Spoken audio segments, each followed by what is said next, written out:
Birth of the Dragon begins in 1963 in a mountainous region in China, where students from the Xiulan Kung Fu School face off against students from the Tai Chi Martial Arts School. They will have a martial arts battle between a Xiulan Kung Fu master, a man named Wong Jack Man, and a Tai Chi martial arts master, Wang Bio. However, in the fight, Wong Jack Man seemed to have difficulty dealing with the attacks launched by Wang Bio, forcing him to issue his signature move, the very deadly Man Shan kick. The scene then switches to 1964 in San Francisco, where the master of the Wing Chun martial arts, a man named Bruce Lee, is training a group of American men at his training ground, the Kung Fu Academy specializing in Chinese martial arts art Wing Chun. Bruce Lee then appears to be giving advice to one of his students, a man from Chinatown named Vinnie Wei, for being caught gambling. In addition to his profession as a martial arts instructor, Bruce Lee also took up work as an actor and filmmaker. He was determined to introduce the Chinese martial art of Kung Fu to the world through his films and the Kung Fu Academy he founded. Bruce Lee has a very tough student, a young man named Steve McKee. Steve and Vinnie are good friends. Both of them work at Vinnie's mother's laundry. One night, Steve and Bruce Lee help Vinnie, who is being ganged up by a gang of thugs because he is in gambling debt. Bruce Lee looks furious that Vinnie ignored his warning, but Steve defends his best friend, despite a heated argument with the teacher. Vinnie then told Steve about a Xiulan Kung Fu master named Wong Jack Man who was rumored to be visiting San Francisco to observe the development of Kung Fu teachings in the United States. The scene then switches and shows Steve making a delivery to the China Gate restaurant. There, he met a Chinese woman named Xiulan, an employee at the restaurant. Steve immediately fell in love with Xiulan, but the woman was forbidden to communicate with outsiders. However, Steve was not at his wit's end. He sneaks into the restaurant secretly to give Xiulan an English grammar book to develop her language skills and teach her roommate basic English. Knowing this, Vinnie warns Steve not to continue his efforts to approach Xiulan or deal with the women at the China Gate restaurant because Auntie Blossom's influence is too great there and too dangerous for them. Auntie Blossom is a female gangster who is also the owner of the China Gate restaurant, but Steve doesn't seem too worried about it and wants to stay close to Xiulan. Meanwhile, Master Wong Jack Man was seen boarding a ship bound for San Francisco. Upon arrival in San Francisco, Master Wong was greeted by Steve, who immediately took him to a cafe where he would work as a dishwasher while he was in San Francisco. One night, Steve and Vinnie visited the China Gate restaurant for dinner and secretly handed Xiulan a letter. After that, Steve and Xiulan secretly met at the back of the restaurant and chatted with each other. Xiulan is very grateful to Steve for giving her an English grammar book to help her develop her speaking skills in English. Xiulan looks very happy after meeting Steve. However, that happiness vanished in an instant after Auntie Blossom found out that Xiulan had a close relationship with Steve, who was an outsider, which she thought could disrupt her business. Because of that, Auntie Blossom forbade Xiulan to meet Steve and warned her. Meanwhile, elsewhere, Bruce Lee seems worried about Master Wong's presence in San Francisco and thinks he will be punished for teaching Kung Fu to the Americans. Bruce Lee was very worried that Master Wong would destroy what he had been trying to do to introduce Kung Fu to the world. Even he thought that sooner or later, he would fight Master Wong. The next day, Steve met Master Wong and took him for a walk and saw the Golden Gate Bridge from a distance. Steve then told Master Wong about Bruce Lee's efforts to introduce Kung Fu martial arts from China through films. But Master Wong looked normal in response to this and then did a little Kung Fu practice there. When Steve imitated Master Wong's Kung Fu moves at the Kung Fu Academy, Bruce Lee then asked where he learned the movement. Steve said he saw the move being demonstrated by Master Wong. Hearing this, Bruce Lee then asked Steve to arrange a meeting for them in the upcoming martial arts tournament. Steve immediately went to Master Wong and told him that Bruce Lee wanted to meet him. Master Wong then told Steve that his visit to San Francisco was not to fight but to calm his soul and, at the same time, to atone for his guilt because a year ago, he almost killed Master Wang with a deadly Man Shan kick. After that incident, Master Wong started blaming himself and doing penance every day. But in the end, Master Wong complied with Bruce Lee's request to meet him. At the Long Beach International Karate Championships, Bruce Lee fought a karate master and made his famous one-inch punch debut. With all his experience in the martial art of Kung Fu, Bruce Lee could easily defeat his opponent. Among the audience who were there, Bruce Lee found the figure of Master Wong and introduced the audience to who Master Wong really was. Humbly, Master Wong praised Bruce Lee's excellent fighting skills and techniques. However, Master Wong advised Bruce Lee not to be arrogant because it is against the values of true Kung Fu martial arts, where Kung Fu should not be used to make ourselves look great to others. Bruce Lee then challenges Master Wong to a fight, but he refuses because his purpose in coming here is not to fight. Master Wong then left the tournament arena and met Steve, who questioned why he had rejected Bruce Lee's challenge. Master Wong instead asked Steve to ask himself about the meaning of Kung Fu in his life and his goal of practicing Kung Fu.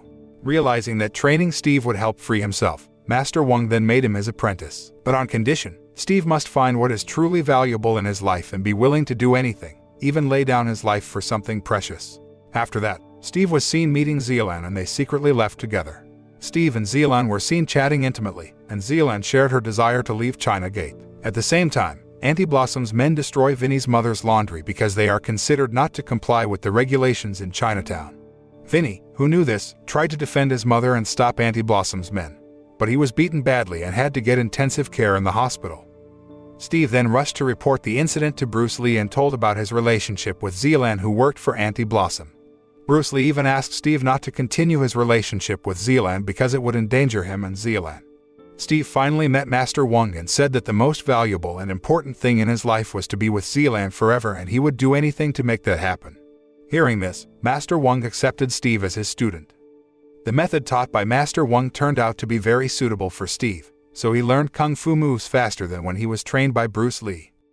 When Steve finally reunites with Bruce Lee, who informs him that he will start shooting the film The Green Hornet, Steve then expresses his intention to end his time at Bruce Lee's Kung Fu Academy and fully learn from Master Wong. Hearing this, Bruce Lee understood and told Steve that he was still waiting for Master Wong's approval to fight with him. One day, Auntie Blossom visited Steve, who said that she would free Xiulan if Steve managed to make Bruce Lee and Master Wong fight each other. Steve immediately informed Master Wong about this and begged him to fulfill the challenge to save Xiulan. Even though he initially refused, Master Wong finally melted after Steve really pleaded with him with all his heart. Master Wong then visits Bruce Lee's Kung Fu Academy, where he says that he accepts Bruce Lee's challenge to fight him. After that, the two Kung Fu martial arts masters began to train in earnest to prepare for their fight. But apparently, Auntie Blossom took advantage of Bruce Lee Master Wong's fight by making it a massive betting event. Meanwhile, Steve meets with Bruce Lee to inform Master Wong of the pre-fight terms put forward by Master Wong, where Master Wong only wants to fight in an empty warehouse near the dock, and the fight is attended by only a few people. Master Wong proposed this because he disagreed with the method used by Bruce Lee to introduce Kung Fu martial arts to the world. However, Master Wong still appreciated the efforts made by Bruce Lee and praised him. On the other hand, despite what Auntie Blossom had promised Steve, Xiulan apparently refused to leave without her roommate, all of whom were under the control of Auntie Blossom's boss, a man named Wing Lo. Bruce Lee reluctantly agrees to fight on Master Wong's terms, with the winner announced in the newspapers the next day. Auntie Blossom, Steve and several other spectators witnessed the fight between Bruce Lee and Master Wong. Bruce Lee's aggressive style of Wing Chun martial arts makes him superior in the first attack. Meanwhile, Master Wong Xiulan's traditional Xiulan style could withstand Bruce Lee's attacks, angering him. They engage in a fierce battle until they reach the top of the unfinished ladder, which Master Wong uses to show Bruce Lee the limitation of his style. Master Wong then gracefully jumps to the floor, and Bruce Lee follows him as a symbol of overstepping his own limits. Bruce Lee and Master Wong continued to fight until Master Wong finally pressed on and was about to take Man Shan's deadly kick, which Bruce Lee had prepared to parry. But then, Bruce Lee noticed Master Wong's arrival in San Francisco and decided to stop fighting, which Master Wong also welcomed. They then showed mutual respect by bowing and ending the fight. With no winners officially announced and $15 million in bets remaining, Auntie Blossom, furious at having been wronged, decides to keep Xiulan on until they continue the fight and one of them emerges victorious. After that, Bruce Lee contemplated his style and realized that he could be killed during the fight against Master Wong. On the other hand, Steve demands that Master Wong declare himself victorious for Auntie Blossom to free Xiulan. But Master Wong says he doesn't need to win the fight because he has shown Bruce Lee a new path after he has crossed his limits. A desperate Steve then tells Vinnie that he will save Xiulan alone. Hearing this, Vinnie immediately told Bruce Lee because he was very worried about Steve's safety, who would not be able to defeat all of Wing Lo's men who took Xiulan hostage, especially after being beaten by gangsters.